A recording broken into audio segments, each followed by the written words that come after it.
In the soft silence between twilight and darkness, Naomi's gift bloomed most powerfully. Her hands, calloused from gathering herbs and tending wounds, could mend what others deemed broken beyond repair. Yet she kept to the shadows, a healer who feared discovery more than solitude. The forest had become both her sanctuary and her prison, a place to practice her grandmother's forbidden arts freely, yet far from the warmth of true companionship. 5 years of self-imposed exile had taught her to value safety over connection, secrecy over truth. But fate follows its own rhythm, heedless of carefully constructed barriers. And on this night, as silver moonlight filtered through ancient oaks, the scent of royal blood would lead her to a wounded wolf, a king among predators, golden-eyed and fierce even in his vulnerability. Some bonds transcend choice, reaching deeper than reason or caution. Some destinies cannot be outrun, no matter how far into the wilderness one flees. For what Naomi didn't yet understand was that in saving his life, she had forever altered her own. The gift that had marked her as different would soon mark her as something else entirely. A queen, a mate, a perfect match for the most dangerous creature in the Northern Territories, and that frightened her more than any threat of discovery ever had. Before we begin, remember to subscribe to our channel and turn on notifications. Every day, a new story awaits you. Now, let us begin. The forest whispered secrets on nights like these. Naomi moved silently between ancient oaks, her footsteps cushioned by generations of fallen leaves. Moonlight filtered through the canopy, dappling the forest floor with silver light that guided her practiced hands as she harvested the night-blooming herbs that thrived in darkness. Just a little more yarrow, she murmured to herself, gently cutting the feathery leaves and placing them in her worn basket. The sweet, medicinal scent rose to meet her, mingling with the earthy aroma of moss and pine that perfumed the midnight air. These moonlit excursions had become her ritual over the 5 years since she'd established her small cottage at the forest's edge. Far enough from the nearest village to avoid unwanted attention, yet close enough to occasionally treat the travelers who found their way to her door. It was a careful balance she maintained, using her gift without drawing too much notice. The wind shifted suddenly, carrying with it the unmistakable metallic scent of blood. Naomi froze, her senses heightened as she scanned the darkness surrounding her. Blood meant injury, and injury meant someone needed help, but it also meant potential danger, especially this deep in the forest at night. "Hello?" she called softly, setting her basket down and reaching for the small dagger hidden in her boot. "Is anyone there?" Only the rustling leaves answered her, yet the scent of blood grew stronger as she cautiously moved forward, following her nose toward a small clearing ahead. The moonlight spilled more generously here, illuminating a crumpled form on the ground. A man, large and imposing even in his fallen state. He lay face down in a pool of his own blood, dark hair matted to his head, broad shoulders rising and falling with labored breaths. He was alive, but barely. Naomi approached cautiously, her healer's instincts warring with self-preservation. This man was a stranger, and judging by his size and the weapons strapped to his body, a dangerous one. But he was also dying. "Sir?" She tried again, crouching a safe distance away. "Can you hear me?" He groaned, a sound more animal than human, and tried to push himself up. The movement sent fresh blood pouring from a wound in his side, and he collapsed once more. Decision made, Naomi moved swiftly to his side, her practiced hands already examining the extent of his injuries. Multiple lacerations across his back, a deep stab wound in his side, and what appeared to be claw marks raking down his thigh. Whatever, or whoever, had attacked him had meant to kill. "I'm going to help you," she said firmly, though she doubted he could hear her. "But I need to get you somewhere safe. My cottage isn't far." Naomi knew she couldn't possibly carry him, but she could drag him, perhaps with the help of a makeshift stretcher. Working quickly, she removed her cloak and laid it on the ground beside him. Then, with strength born of years tending her own garden and chopping her own wood, she managed to roll the massive man onto the fabric. "Gods, you're heavy," she grunted, grabbing the edges of the cloak and beginning the arduous process of dragging him through the forest. His blood soaked through the fabric, warm against her hands, but she pressed on, thankful now for her nightly wanderings that had made her intimately familiar with every root and stone in her path. The journey back to her cottage seemed to take an eternity. By the time the thatched roof came into view, Naomi's arms trembled with exertion, and sweat plastered her dark hair to her forehead despite the cool night air. But the man still breathed, his chest rising and falling in shallow movements that gave her hope. "Almost there," she encouraged, though whether she spoke to him or herself she wasn't sure. Her small cottage welcomed them with silence. It was a humble dwelling, just one main room with her sleeping area partitioned off by a curtain, but it was clean and warm, with bundles of dried herbs hanging from the rafters, and shelves lined with glass jars containing her medicines and tinctures. With the last of her strength, Naomi managed to drag the stranger onto the pallet near the hearth. She quickly stoked the fire, needing both light to work and heat to ward off the deadly chill that often accompanied significant blood loss. As the flames illuminated the stranger's face, Naomi's breath caught in her throat. Even covered in dirt and blood, his features were striking. Strong jaw, high cheekbones, and the kind of innate nobility that spoke of authority. This was no ordinary traveler, but speculation could wait. His wounds couldn't. With practiced efficiency, Naomi gathered her supplies. Clean linen, her sharpest scissors, water from the kettle kept warm on the hearth, and various jars of salves and tinctures.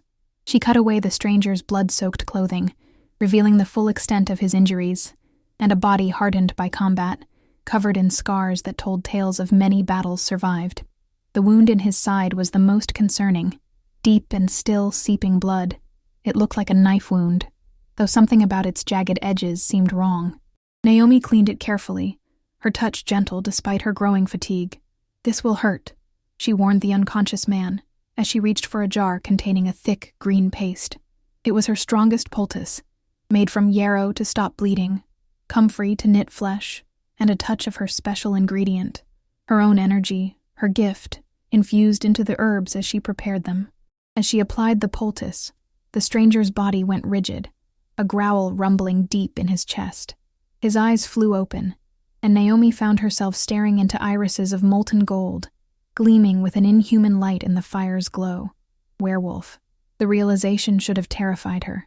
Werewolves, or shifters as they preferred to be called, were rare in these parts, and those that did pass through kept to themselves. They were known to be territorial, dangerous when provoked, and fiercely protective of their own kind. They certainly didn't allow human healers to tend their wounds. Yet as those golden eyes locked with hers, Naomi felt no fear. Instead, an inexplicable sense of recognition washed over her, as though she'd been waiting to meet this particular gaze her entire life. "Be still," she said, her voice steadier than she felt. "I'm trying to help you." The man, the werewolf, stared at her for a long moment, his nostrils flaring as he took in her scent. Then, remarkably, he relaxed, though those predatory eyes never left her face. "Where am I?" His voice was a rumble, deep and commanding even in his weakened state. "My home," Naomi answered, continuing to work on his wounds. "I found you in the forest. You've lost a lot of blood." He tried to sit up, wincing as the movement pulled at his injuries. "I need to leave. It's not safe." "The only place you're going is back down on this pallet," Naomi interrupted, placing a firm hand on his chest. "Unless you want to bleed out in the woods after all the trouble I went through to drag you here." To her surprise, the corner of his mouth twitched in what might have been amusement. Then he winced again, his golden eyes clouding with pain. "You're a healer," he observed, allowing her to ease him back down. "Yes," Naomi agreed simply, reaching for more clean linen to bind his wounds. "And you're a shifter, which means you'll heal faster than a human would. But these injuries are severe. You need rest." He watched her silently as she worked, his gaze intense in a way that should have made her uncomfortable. Instead, she found herself hyper-aware of every point of contact between them, her fingertips tingling where they brushed his skin. "You're not afraid," he said finally. Not a question, but a statement laced with curiosity. Naomi met his eyes steadily. "Should I be?" Most humans would be, finding a wounded wolf on their doorstep. "You're on my hearth rug, actually," she corrected, tying off the last of his bandages. "And I've never seen the sense in fearing those who need my help." Again, that ghost of a smile. "What's your name, healer?" She hesitated only briefly. Names had power, her grandmother had always taught her. But this man already lay vulnerable in her home. She could grant him this small truth. "Naomi," she said. "And yours, stranger?" He seemed to consider his answer carefully, pain still evident in the tight lines around his eyes. "Kieran," he said finally. "Just Kieran. No family name or title." Naomi nodded, not pressing for more. Everyone had their secrets, after all. She had plenty of her own. "Well, Kieran," she said, rising to fetch him water. "You should try to drink, then rest. Your body needs time to heal." He accepted the wooden cup she offered, their fingers brushing in a way that sent an unexpected shiver down her spine. As he drank, Naomi noticed a medallion around his neck that had been hidden beneath his torn clothing. It bore the mark of a crown atop a snarling wolf's head, a symbol she vaguely recognized but couldn't place. "Your wounds," she said, intentionally changing the subject as she took back the empty cup. "They're from an attack. Was it animals or something else?" Kieran's expression darkened. "Men," he said curtly, "with silver weapons." Naomi's eyes widened slightly.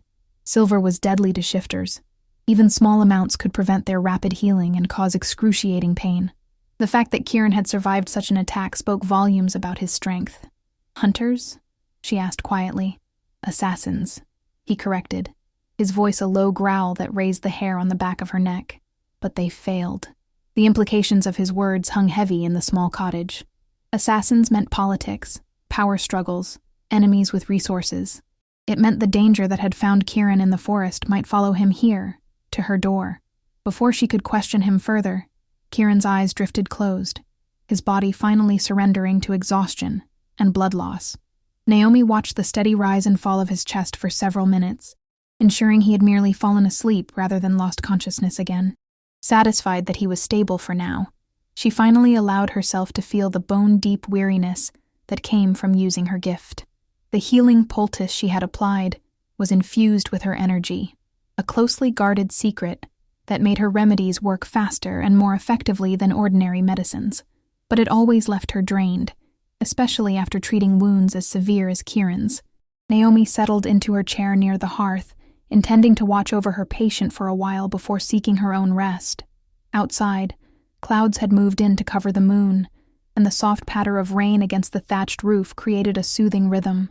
Despite her best intentions, her eyelids grew heavy, and she drifted into an uneasy sleep, filled with dreams of golden eyes and danger lurking just beyond the light of her fire. She woke with a start as the first rays of dawn filtered through her small windows. For a disorienting moment, Naomi couldn't remember why she was in her chair rather than her bed. Then her eyes fell on the pallet by the hearth, the empty pallet, the blankets thrown aside. Kieran was gone. Naomi rose quickly, wincing at the stiffness in her neck from sleeping upright. Blood still stained her hearthrug, proof that last night's encounter hadn't been a dream, but her patient had vanished, taking with him the mystery of his identity and the danger that pursued him. She should have felt relieved, she told herself as she moved to fold the abandoned blankets. Instead, an inexplicable sense of loss settled in her chest, as though something important had slipped through her fingers before she'd even recognized its value. As she bent to gather the bloodied linens, Naomi noticed something glinting among the folds of the blanket. Kieran's medallion, the one bearing the crowned wolf insignia, lay forgotten on the pallet. Whether he had left it intentionally or it had fallen off during his hasty departure, she couldn't know. Naomi picked it up, the metal warm against her palm as though it still carried Kieran's body heat. As she examined it more closely in the morning light, recognition finally dawned. This was no ordinary emblem. It was the royal seal of the Northern Territories, the vast lands controlled by the most powerful pack of shifters in the region. The crowned wolf represented their alpha king, the ruler whose name was spoken with fear and respect even in the most remote human villages. A ruler known for his ruthlessness in battle and his absolute authority over his subjects. The medallion slipped from Naomi's suddenly numb fingers, clattering to the wooden floor as the full implications crashed over her. She hadn't tended to just any wounded shifter last night. She had saved the life of the Alpha King himself, and now he knew exactly where to find her. 3 days passed with no sign of Kieran. Naomi tried to return to her normal routines, tending her garden, brewing medicines, treating the occasional traveler who found their way to her door. But her thoughts continually drifted to the wounded shifter king and the medallion now hidden in a small wooden box beneath her bed. She should have been relieved by his absence. Whatever trouble followed the Alpha King would have followed him away from her cottage, leaving her once again to the peaceful solitude she'd cultivated. Yet every unexpected sound from the forest made her heart quicken with anticipation, and each night she found herself glancing at the empty pallet by the hearth before retiring to her bed. "You're being ridiculous," she muttered to herself as she aggressively kneaded dough for the day's bread. "He's gone back to his castle and his crown and whatever royal intrigue nearly got him killed. Good riddance." The dough received the brunt of her frustration as she folded and pressed it with more force than necessary.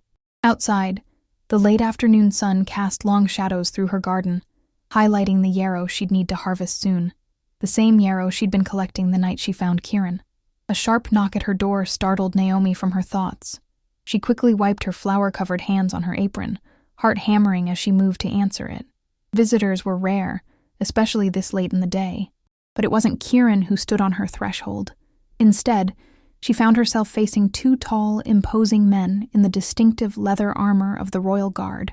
Their hands rested on the hilts of their swords, and their expressions revealed nothing as they assessed her with cold efficiency. "Healer Naomi?" the taller of the two asked, his tone making it clear he already knew the answer. Naomi nodded, her mouth suddenly dry. "How may I help you?" "You will come with us," he stated. Not a request, but a command. "Your presence is required at the palace." Fear coiled in her stomach. On whose authority? Both guards straightened, their postures becoming even more rigid. "By order of His Majesty, Alpha King Kieran Blackthorn, ruler of the Northern Territories, and Lord Protector of the Silver Pax." The formal title confirmed what the medallion had already told her. The wounded stranger she had tended was indeed the most powerful shifter in the region, perhaps in all the known lands. "And if I refuse?" Naomi asked, though she already suspected the answer. The second guard spoke, his voice slightly less stern than his companion's. "The king was most insistent that you be treated with respect, healer, but he was equally clear that your attendance is not optional." Naomi weighed her options, none of which seemed promising. She could try to run, but where would she go? The royal guards would track her easily, and fleeing would only make her appear guilty of something. But guilty of what? Saving the king's life? It made no sense, unless Kieran believed she had something to do with the attack on him. The thought sent a chill down her spine. "I'll need to gather some things," she said finally. The taller guard nodded once. "You have 10 minutes." Naomi moved through her cottage with forced calm, collecting a few essential items, a change of clothes, her smallest kit of medicines, and, after a moment's hesitation, the wooden box containing Kieran's medallion. Whatever awaited her at the palace, returning the royal emblem might help her case. The journey took the better part of 2 days. They traveled on horseback, the guards flanking Naomi as they made their way through increasingly populated areas. She had deliberately chosen her cottage's location for its isolation, and now the press of villages, towns, and finally the sprawling city surrounding the royal palace made her acutely uncomfortable. The palace itself rose from the center of the city like a mountain of gleaming stone, its towers piercing the sky as though challenging the heavens themselves. Naomi had heard tales of its grandeur but had never imagined she would see it firsthand, certainly not as what amounted to a prisoner, despite the guard's insistence that she was an honored guest. As they passed through the massive gates and into the courtyard beyond, Naomi felt the weight of countless eyes upon her. Servants, nobles, and guards all paused in their duties to watch her procession, their expressions ranging from curious to suspicious to openly hostile. She kept her chin high, refusing to show the fear that threatened to overwhelm her. They led her through a maze of corridors, each more opulent than the last, until they reached a set of ornate double doors flanked by more guards.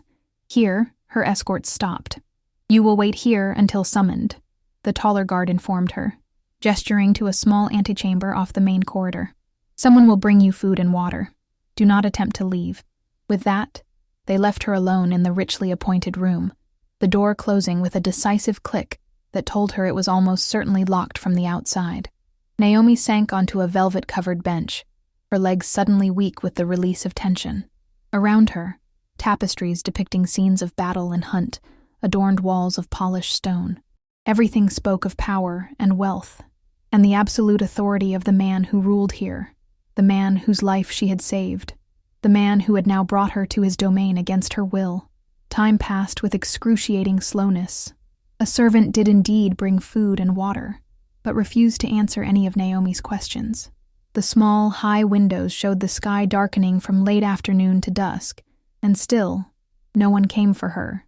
Just as Naomi had resigned herself to spending the night in the antechamber, the double doors swung open. A woman entered, tall and regal, with silver-streaked dark hair pulled back in an elegant knot. She wore a gown of deep emerald that complemented her olive complexion, and despite her apparent age, she moved with the fluid grace of a natural predator, a shifter then, and one of high rank, judging by the deference shown to her by the guards.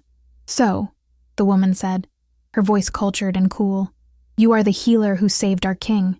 Naomi rose and offered a respectful bow, uncertain of the proper protocol but unwilling to appear intimidated. "I am Naomi, yes. And you are?" A flicker of surprise crossed the woman's features, quickly masked. "Lady Arara Blackthorn, royal advisor and aunt to His Majesty." She circled Naomi slowly, her appraisal thorough and unabashed. "You are younger than I expected, and more ordinary." Naomi wasn't sure if she should be offended. "I'm not sure what you were expecting, my lady.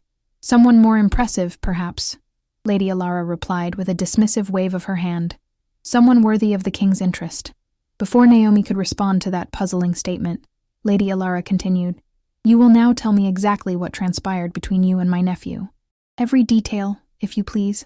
Naomi recounted the events as straightforwardly as possible, finding Kieran wounded in the forest, treating his injuries, his departure before she woke. She deliberately omitted any mention of her special healing abilities or the inexplicable connection she had felt with him. Some secrets were best kept, especially among strangers. Lady Lyra listened without interruption, her expression giving nothing away. When Naomi finished, the older woman simply stared at her for a long moment, as though trying to see through her to some hidden truth. "And that is all?" she asked finally.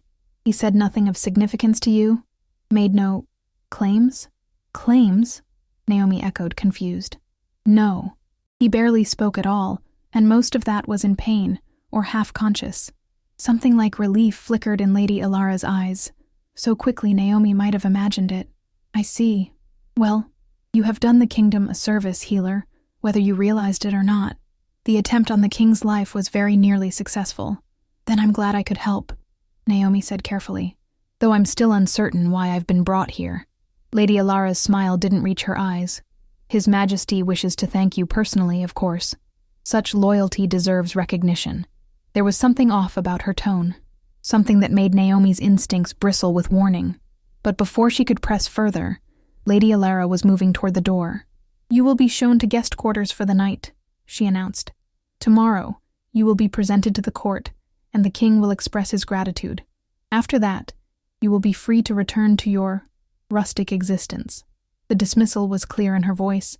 This was a formality, nothing more. A public acknowledgement of service rendered before Naomi would be sent back to her cottage and forgotten. So why did it feel like there was more happening beneath the surface? And why had she been kept waiting for hours only to be interviewed by the king's aunt rather than Kieran himself? A servant appeared to escort Naomi to her quarters for the night. A chamber far grander than anything she had ever experienced, with a bed large enough for 4 people and a private bathing area where steaming water already awaited her. Despite her suspicions and lingering fear, the luxury was impossible to resist after days of travel. She bathed and changed into the clean clothes she had brought, then curled up on the massive bed. Sleep eluded her, her mind racing with questions.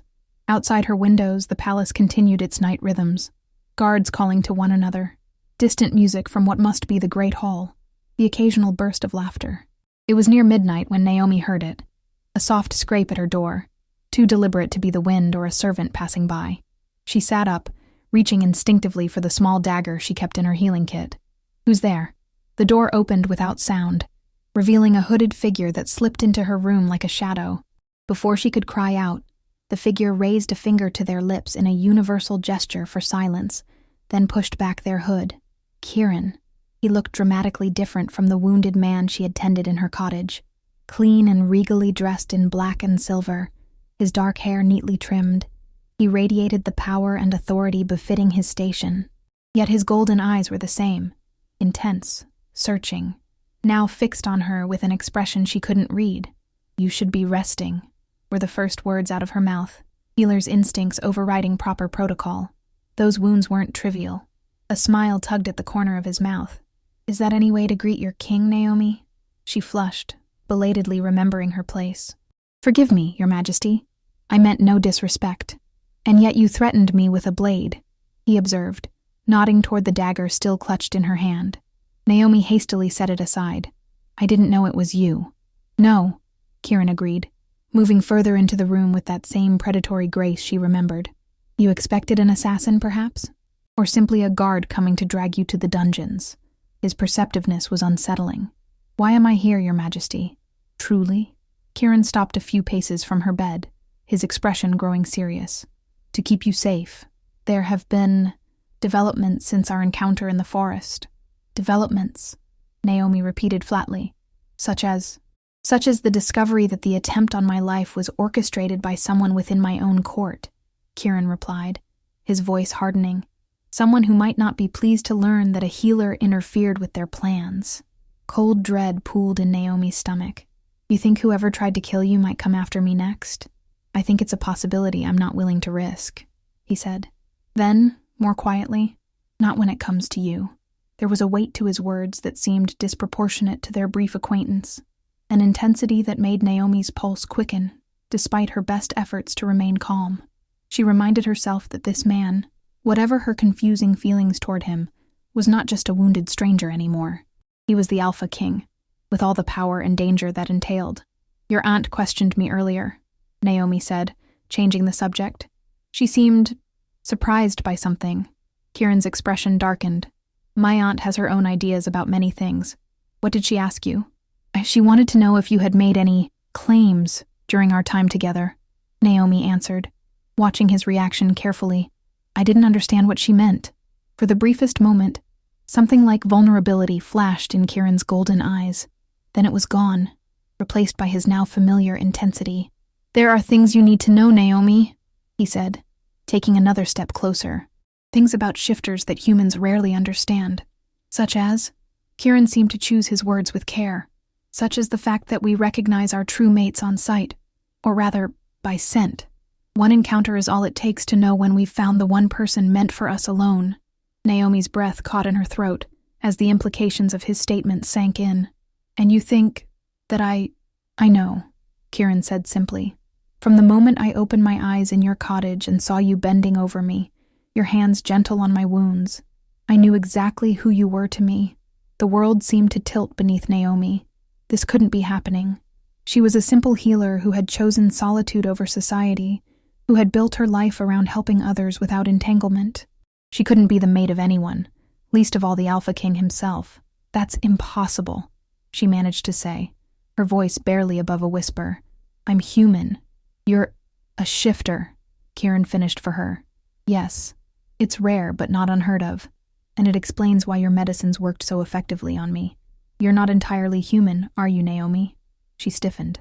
I don't know what you mean. I think you do, he countered gently.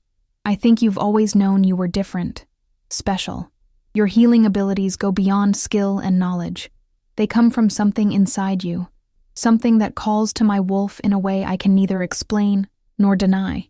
Naomi felt exposed, vulnerable in a way she had spent her entire life avoiding. Her grandmother had warned her never to reveal her gift, had taught her to hide it beneath the guise of exceptional but ordinary healing skills. And now this man, this king, had seen through her disguise as easily as if it were glass. Even if what you say is true, she said carefully, it doesn't change the fact that I have a life of my own, a purpose I've chosen. I would never take that from you, Kieran said, with such conviction that she almost believed him. But I would ask you to consider what else might be possible, what we might accomplish together. Before she could formulate a response to that, a sharp knock sounded at the door. Kieran tensed, immediately on alert. Your Majesty, a voice called urgently from the corridor. Forgive the interruption, but there's been another incident. You're needed at once. Kieran's expression hardened, the brief vulnerability of moments ago completely erased. He moved to the door with swift, silent steps, opening it just enough to speak to the guard outside. Their exchange was too low for Naomi to hear, but the tension in Kieran's shoulders told her enough. When he turned back to her, his face was a mask of controlled fury. It seems our conversation must wait. Stay here. Guards will be posted outside your door until I return." "What's happened?" Naomi asked, rising from the bed. Kieran hesitated, then appeared to make a decision. "Another attack. This time on Lady Lyra, my sister. She's injured but alive." "Let me help," Naomi said without thinking. "I'm a healer, I could—" "No," Kieran cut her off, his tone brooking no argument. "You will stay here, where it's safe. I'll not risk you being exposed to whoever is behind these attacks." The command in his voice was palpable, a wave of alpha authority that seemed to fill the room. Yet Naomi found herself strangely resistant to it, a part of her bristling at being ordered about, no matter who issued the command. "With respect, Your Majesty," she said, lifting her chin. "I didn't save your life only to cower in a bedchamber while others suffer. If your sister needs healing, I can provide it." Kieran stared at her for a long moment, surprise and something like admiration flashing in his golden eyes. Then, remarkably, he inclined his head in the barest hint of a nod. "Very well," he conceded. "But you will stay by my side at all times. No wandering, no speaking to anyone without my presence. Is that clear?" Naomi nodded, already reaching for her healing kit. As they left the chamber together, she was acutely aware of the stares from the guards lining the corridor. Some curious, others openly hostile. Word of her identity as the king's claimed mate had apparently spread among the palace staff, despite Lady Arara's apparent wish to keep it quiet. They moved swiftly through the palace, Kieran setting a pace that had Naomi nearly jogging to keep up. Despite his recent injuries, he showed no sign of weakness or pain, his movements fluid and powerful. The wolf in him was close to the surface, she realized, drawn out by the threat to his family. Lady Lyra's chambers were in an uproar when they arrived. Guards stood at attention outside while servants scurried in and out, carrying bloodied linens and bowls of water. Inside, a young woman lay pale and still on a massive bed, attended by what appeared to be the palace physician, an older man with a pinched expression, who was clearly out of his depth. "Your Majesty," he said, relief evident in his voice as Kieran entered. "The bleeding has slowed, but the wound won't close. I fear the blade was silver," Kieran finished grimly, moving to his sister's bedside. "Like the ones used on me." The physician nodded, then cast a suspicious glance at Naomi. "Who is this?" "Someone who knows how to treat silver poisoning," Kieran replied, beckoning Naomi forward. "Healer, this is my sister, Lady Lyra Blackthorn, the finest warrior in my personal guard, and the only person besides myself who knows every secret passage in this palace." Naomi approached the bed, her focus immediately narrowing to the injured woman before her. Lady Lyra was young, perhaps 20 summers, with the same dark hair and strong features as her brother. The wound in her side was smaller than those Kieran had suffered, but located dangerously close to vital organs, and the telltale silver shimmer around its edges confirmed the physician's fears. "I need hot water, clean cloths, and privacy," Naomi said, all hesitation gone now that she was in her element. "And I'll need ingredients for a poultice. Yarrow, comfrey, and—" "Tell the servants what you require," Kieran interrupted. "They'll bring it at once." Naomi quickly listed what she needed, and a servant hurried off to fetch the items. The palace physician looked affronted at being summarily dismissed from his patient's care, but a look from Kieran silenced any protest he might have made. As the room cleared, leaving only Naomi, Kieran, and the unconscious Lyra, an uncomfortable silence fell. Naomi could feel Kieran's gaze on her as she carefully examined his sister's wound, assessing the extent of the silver poisoning. She was alone in her chambers when it happened, Kieran said suddenly, his voice tight with controlled rage. The guards heard her cry out and found her like this, but saw no assailant. Whoever did this knows the palace intimately. "An inside job, then," Naomi murmured, gently pressing around the edges of Lyra's wound. "Just as you suspected." Kieran made a sound of agreement, his fists clenching at his sides. Only a handful of people could move through these halls undetected. Fewer still would have access to silver weapons. "Your aunt seemed very interested in whether you had claimed me as your mate," Naomi said carefully, not looking up from her examination. "She seemed relieved when I said you hadn't." The atmosphere in the room shifted, a tension charging the air that had nothing to do with Lyra's injury. Naomi could almost feel Kieran's wolf stirring, responding to the implied threat. "My aunt has always had strong opinions about the future of our bloodline," he said, his voice deceptively calm. She believes I should mate with another royal shifter to strengthen our alliances. Lady Arara values power above all else, even family happiness. Strong enough opinions to have you killed? Naomi asked bluntly. Kieran's silence was answer enough. Before they could pursue the conversation further, servants returned with the items Naomi had requested. She set to work immediately, crushing herbs and mixing them with various tinctures from her own supplies. The poultice she created was similar to the one she had used on Kieran, but stronger. Lyra's wound was smaller, but the silver had been in her system longer. As with all her healing, Naomi infused the mixture with her own energy, a soft glow emanating from her hands as she worked. She was vaguely aware of Kieran watching her intently, but her focus remained on her patient. When the poultice was ready, Naomi carefully applied it to Lyra's wound. The reaction was immediate. The injured shifter's body arched off the bed, a growl of pain tearing from her throat even in unconsciousness. Kieran moved quickly to hold his sister down, his own growl rumbling in response to her distress. "It's working," Naomi assured him, continuing her ministrations despite Lyra's struggles. "The silver is being drawn out. Keep her still." Together, they managed to complete the treatment, bandaging the wound once the worst of the silver poisoning had been neutralized. By the time they finished, Lyra had fallen back into a deeper, more peaceful sleep, and color had returned to her previously ashen face.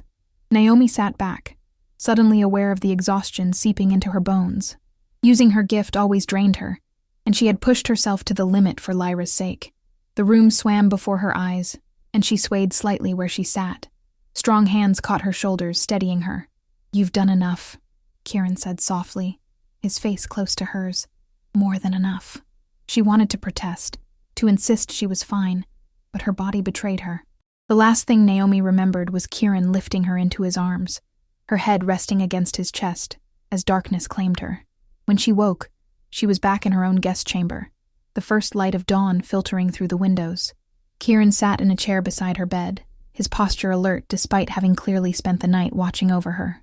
He looked every inch the king now, regal, powerful, dangerous. Yet as their eyes met, Naomi saw something else in his gaze. Concern, relief, and that same inexplicable connection that had sparked between them in her cottage. "Lady Lyra?" she asked, her voice rough with sleep. "Recovering well, thanks to you," Kieran answered. "The palace physician is astonished by her progress. He's demanding to know what was in your poultice." Naomi sat up slowly, testing her strength.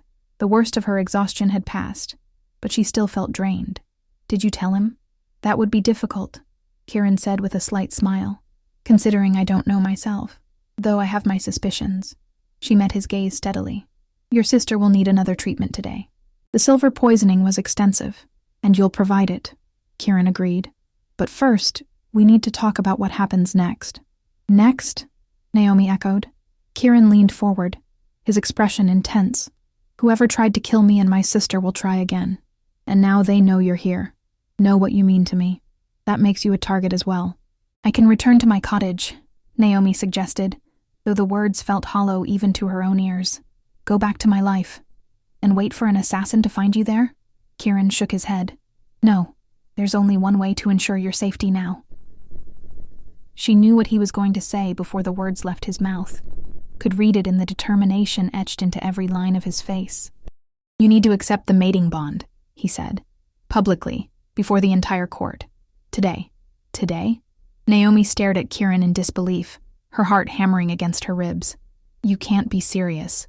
"I've never been more serious," Kieran replied, rising from his chair to pace the length of her chamber. "A public claiming would place you under my formal protection. No one would dare move against the Alpha King's acknowledged mate." "You barely know me," Naomi protested, pushing herself up straighter in the bed. "And I certainly don't know you. You're asking me to bind my life to yours based on, what? Some shifter instinct? A feeling?" Kieran stopped his pacing to face her directly, his golden eyes gleaming with intensity. "It's more than a feeling, Naomi. The mate bond is sacred among my kind.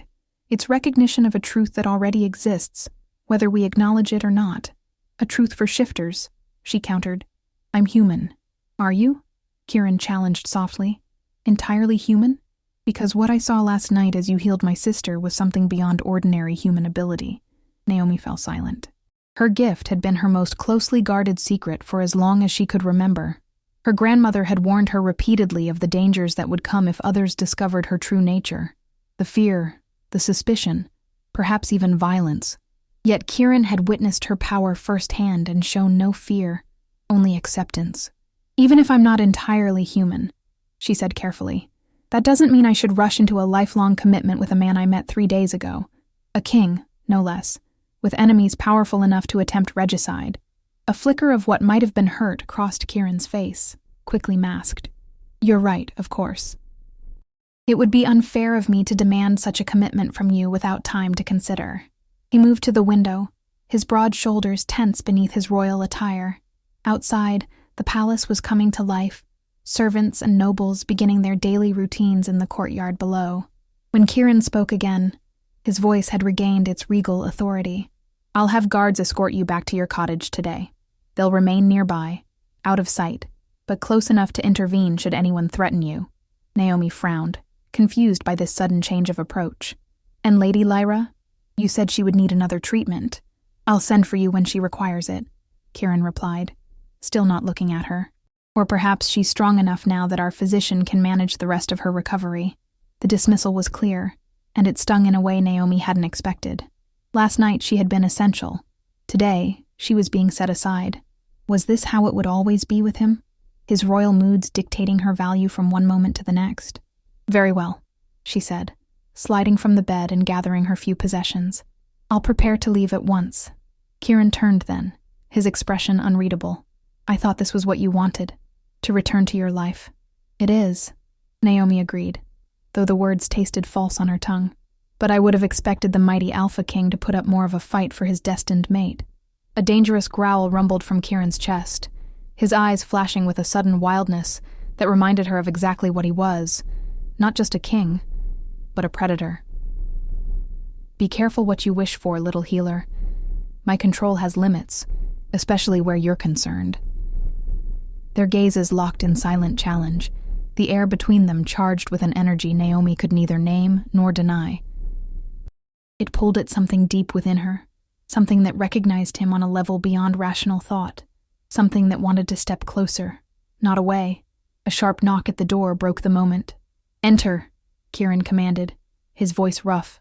A guard appeared, looking distinctly uncomfortable to find the king in such close proximity to the human healer. "Your Majesty, forgive the interruption. Lady Arara requests your presence in the council chamber immediately. She says it's urgent." Kieran's expression hardened. "Tell my aunt I'll be there shortly." The guard bowed and retreated, leaving them once again alone. Kieran moved toward the door, then paused, turning back to Naomi with a softened expression. "Stay until I return," he said, the command gentled to something closer to a request. "Please, there are matters we should discuss before you leave." Before she could respond, he was gone, the door closing firmly behind him. Naomi stood in the center of the grand chamber, feeling adrift. Part of her wanted to pack her things and be ready to leave the moment Kieran returned, to escape this palace with its intrigues and dangers, and return to the simplicity of her cottage.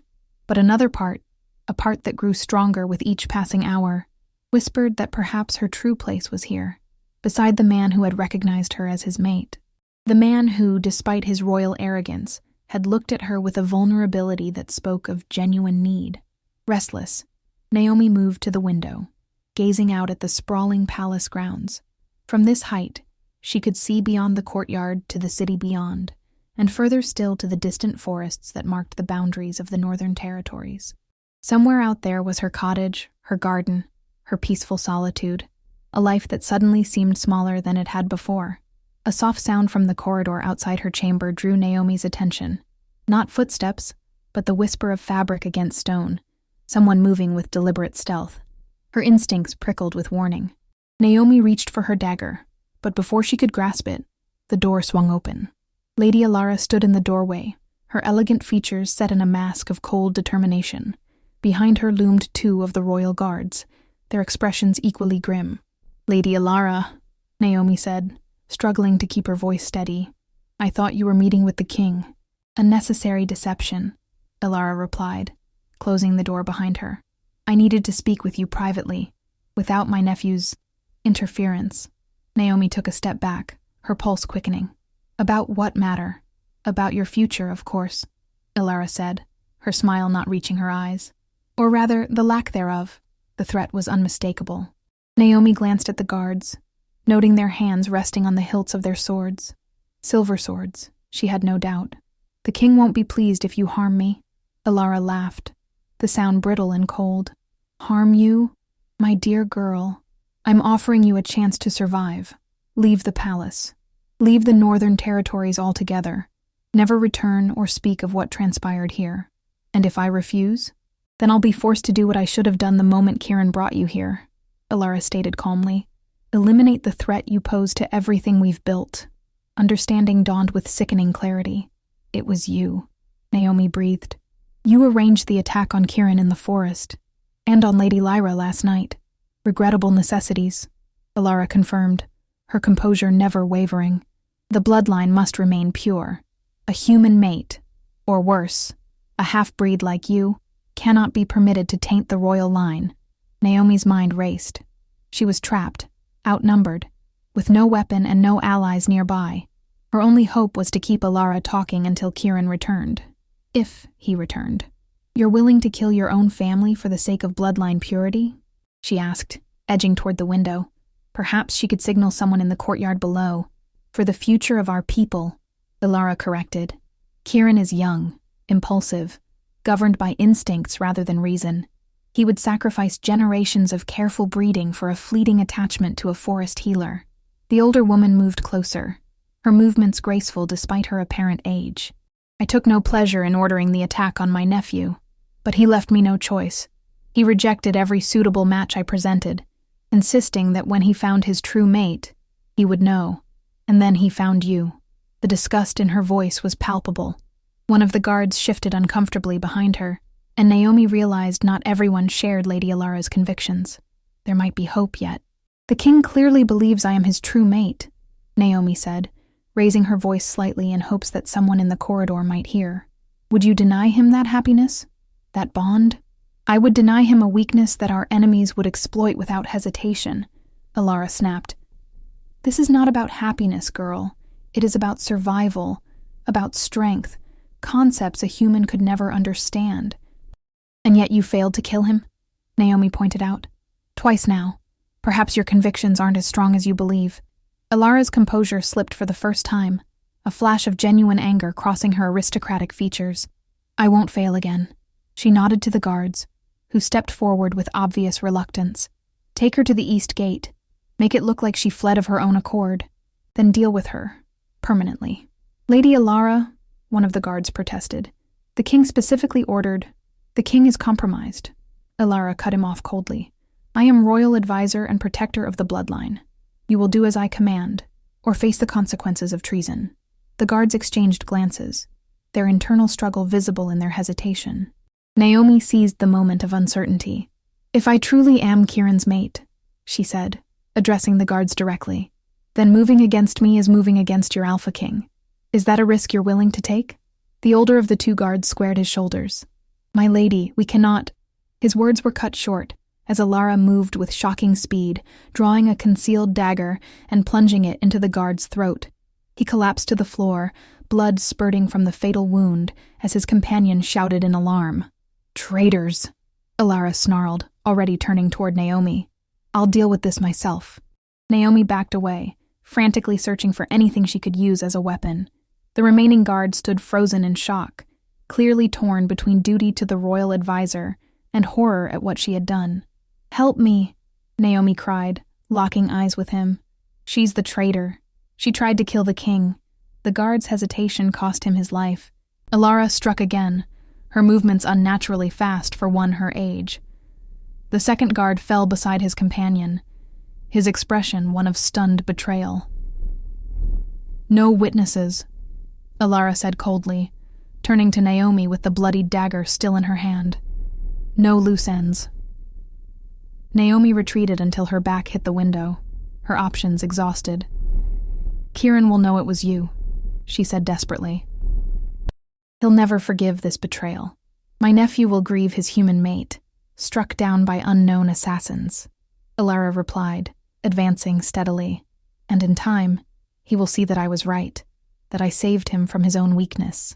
In that moment, Naomi knew she was going to die. There would be no rescue, no miraculous escape. She thought of her cottage in the forest, of the patients she had helped over the years, of the life she had built for herself, and of Kieran, the wounded stranger who had become so much more in such a short time. A strange calm settled over her. If these were to be her final moments, she would not face them with fear. Closing her eyes, Naomi reached deep within herself, to the source of her healing gift, the wellspring of energy her grandmother had taught her to access, to channel carefully, never to unleash fully. But now, with death approaching, what did she have to lose? She let the power flow through her, not as the gentle stream she used for healing, but as a torrent, wild and unchecked. It built within her chest, racing along her limbs until her skin seemed to glow from within. When she opened her eyes, Arara had stopped in her tracks, her expression shifting from cold determination to the first hints of fear. "What are you?" the older woman whispered. Naomi didn't answer. Instead, she raised her hands, now luminous with energy, and released the full force of her gift. Not to heal, but to defend. The power erupted from her palms in a blinding wave, throwing Arara across the chamber with bone-crushing force.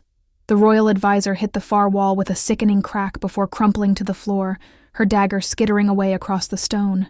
Stunned by her own actions, Naomi stared at her hands, still glowing faintly. She had never used her gift this way before, had never known it could be weaponized. The implications were terrifying. Before she could process what had happened, the chamber door burst open. Kieran stood in the doorway, his eyes blazing gold, his body half transformed in his haste to reach her.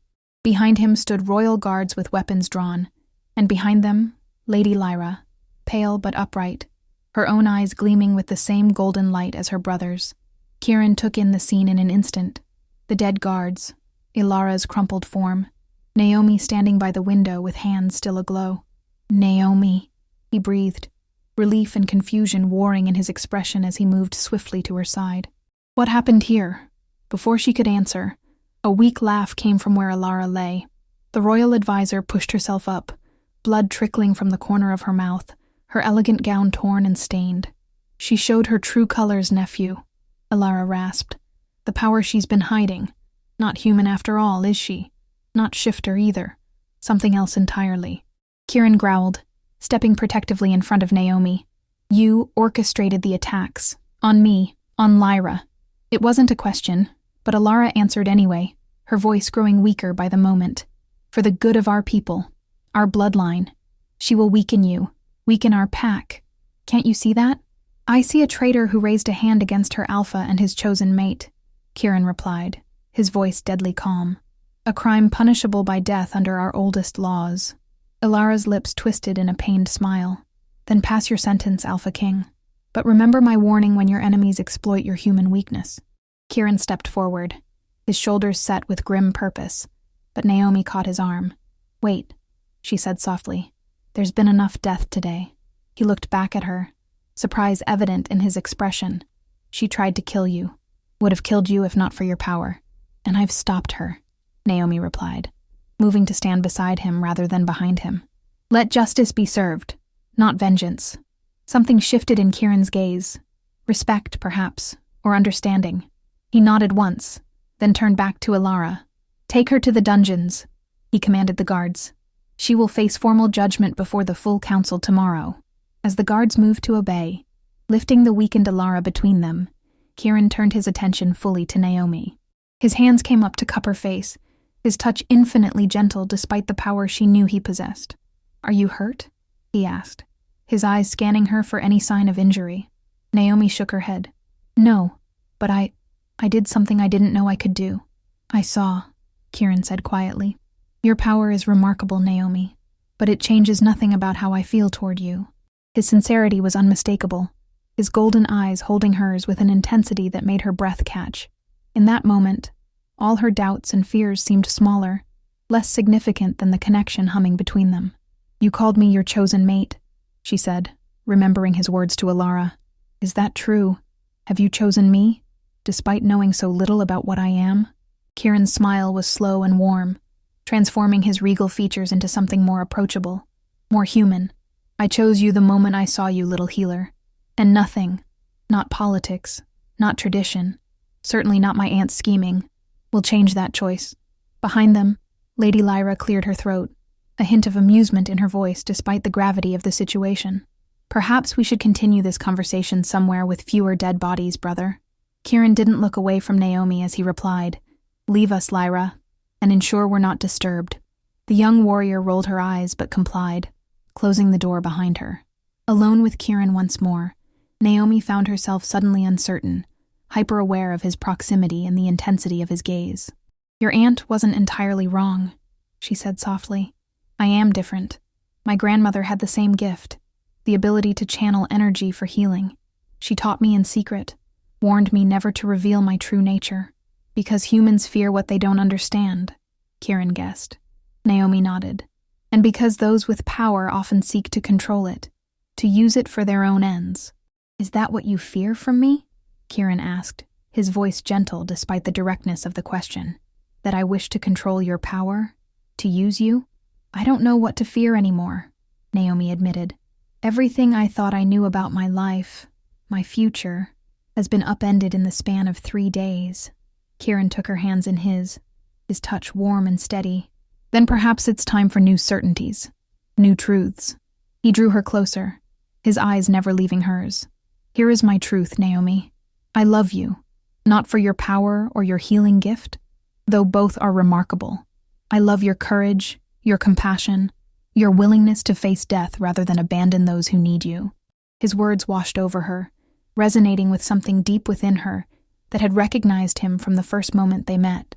The connection she had tried to deny, to rationalize away, now seemed as undeniable as the sun rising each morning. "And here is my offer," Kieran continued. "Not a command, not an expectation, but a choice freely given. Stay with me. Be my mate, my queen, my equal in all things. Rule alongside me. Use your gift as you see fit. Help me build a kingdom where all are valued for who they are, not what they are." The sincerity in his voice was unmistakable. This was no political maneuver, no calculated move for power. This was a man, a wolf, offering his heart, his life, his future, to the one person his soul recognized as its match. "And if I'm not ready?" Naomi asked, needing to be certain. "Then I'll wait," Kieran said simply. "For as long as it takes. A true mate bond cannot be forced or rushed. It must be accepted willingly, with full hearts on both sides." Naomi closed her eyes, listening to the whispers of her own heart. She thought of her cottage in the forest, the solitary life she had built for herself. It had been a good life, a meaningful one, but perhaps it had also been a hiding place, somewhere to conceal not just her gift, but her fear of truly connecting with others. And then she thought of Kieran, of the wounded stranger who had looked at her with wonder rather than fear, of the king who valued her opinion enough to heed it even in matters of justice, of the man who stood before her now, offering not just his love, but his trust, his respect, his partnership. When she opened her eyes again, the decision had already been made. "Yes," she said softly, "I choose you, Kieran. I accept the mate bond, freely and with my full heart." The joy that blazed across his face was like sunrise after the longest night, brilliant and transformative. He gathered her into his arms, lifting her off her feet in an embrace that spoke of relief, of jubilation, of a future suddenly bright with possibility. When he set her down again, his expression had softened into something tender, almost reverent. "May I?" he asked, one hand coming up to brush her hair back from her neck. Naomi understood the significance of the gesture. The claiming bite was sacred among shifters, the physical manifestation of the mate bond. Once given and received, it would bind them together in ways that transcended ordinary human understanding. She tilted her head, offering him access to the vulnerable curve where neck met shoulder. "Yes," she whispered. Kieran's eyes flashed golden, his canines lengthening slightly as his wolf responded to her submission. He lowered his head, his breath warm against her skin, and then, with infinite gentleness despite the wildness of his nature, he bit down. The sensation was like nothing Naomi had ever experienced. Sharp pain gave way almost instantly to a wave of pleasure that bordered on ecstatic. She gasped, her fingers clutching at Kieran's shoulders as energy coursed between them, not just his flowing into her, but hers, into him, a circuit of power and connection that seemed to bind their very souls. When he finally released her, they were both trembling. Kieran pressed his forehead against hers, his breathing ragged. "My mate," he murmured. "My queen." Naomi smiled, a sense of rightness settling over her like a mantle. "My king," she replied. "My wolf." Outside the chamber windows, the sun had begun its descent toward the horizon. Soon the moon would rise, the same moon that had guided Naomi through the forest on the night she found a wounded stranger and changed both their destinies forever. But tonight, she wouldn't be wandering alone. Tonight, and for all the nights to come, she would walk beside her mate, her healing touch complementing his protective strength, their gifts united in service to each other and their kingdom. The forest had whispered its secrets, and Naomi had finally learned to listen. 1 year later, moonlight bathed the palace gardens in silver light. Naomi stood at the edge of the reflecting pool, watching the water shimmer with each gentle breeze. Behind her, the sounds of celebration drifted from the great hall. Music, laughter, the joyful clamor of the anniversary feast commemorating her union with Kieran. A year. It seemed both a lifetime and a mere moment since she had accepted the mate bond, since she had stepped into her role as Alpha Queen of the Northern Territories. The transition had not been without challenges. Many in the court had initially viewed her with suspicion. A human queen, or something not quite human depending on who you asked. Rumors of her power had spread quickly after Lady Alara's attempted coup, growing more fantastical with each retelling. Naomi smiled at the memory. Alara had faced judgment before the full council as Kieran had promised, and while many expected her execution for her crimes, Naomi had advocated for a different sentence. Permanent exile to the Eastern Isles, stripped of her titles and privileges, but permitted to live, a mercy that had surprised many, including Alara herself. "Some might call that weakness," Kieran had said privately afterward, "showing mercy to one who would have shown you none." "And what do you call it?"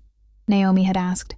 His answer had been a kiss, tender yet fierce, that spoke more eloquently than words ever could. A familiar presence approached now, warm and comforting as Kieran's scent wrapped around her senses. His arms followed, encircling her waist from behind, as he pressed a kiss to the claiming mark on her neck. Still sensitive after all these months, still sending a pleasant shiver down her spine whenever he touched it. "Hiding from your own celebration, my queen?" he murmured against her skin. Naomi leaned back into his embrace, just taking a moment to breathe. "The ambassador from the Southern Plains talks rather a lot, doesn't he?" Kieran chuckled, the sound rumbling through his chest. "A diplomatic way of saying he's a pompous windbag, but an important ally nonetheless. Hence why I smiled and nodded for 2 hours straight." "You did marvelously," Kieran assured her, turning her in his arms to face him. He was quite taken with you. I could see him recalculating all his preconceptions about human mates. In the moonlight, Kieran looked much as he had the night she'd found him wounded in the forest. Wild, powerful, golden eyes reflecting the night's glow. But there was softness there, too. A gentleness reserved only for her. "I've missed you today," he said, his voice low and intimate. "I've been right here," Naomi reminded him, though she knew what he meant. The duties of ruling had kept them apart for most of the day. Kieran in council meetings, Naomi in the newly established healing wing of the palace, where she trained other healers in her techniques. "Not like this," Kieran said, drawing her closer. "Not alone." Their lips met in a kiss that still felt like a revelation, even after a year of such kisses. The mate bond hummed between them, a living connection that had only strengthened with time.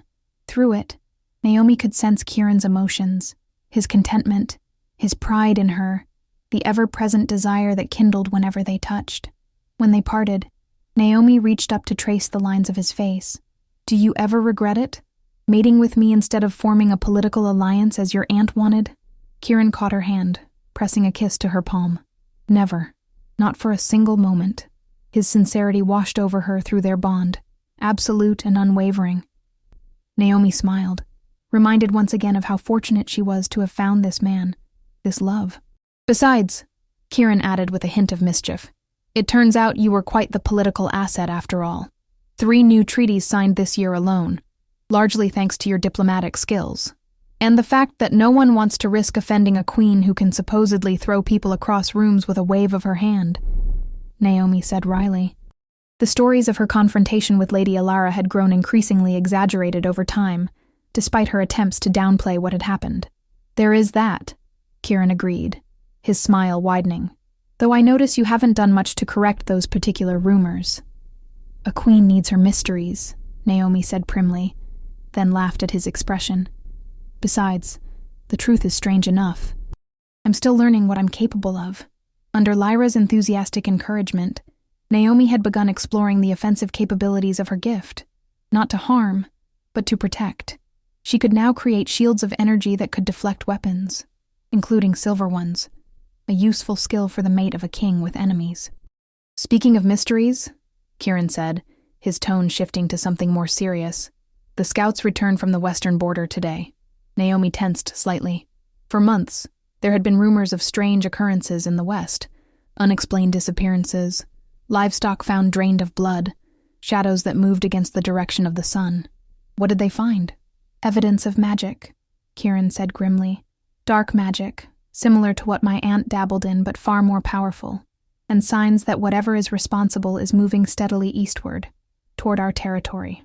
The peaceful moment shattered, reality intruding as it always did. This was their life now, moments of joy and connection interspersed with the responsibilities and dangers of leadership.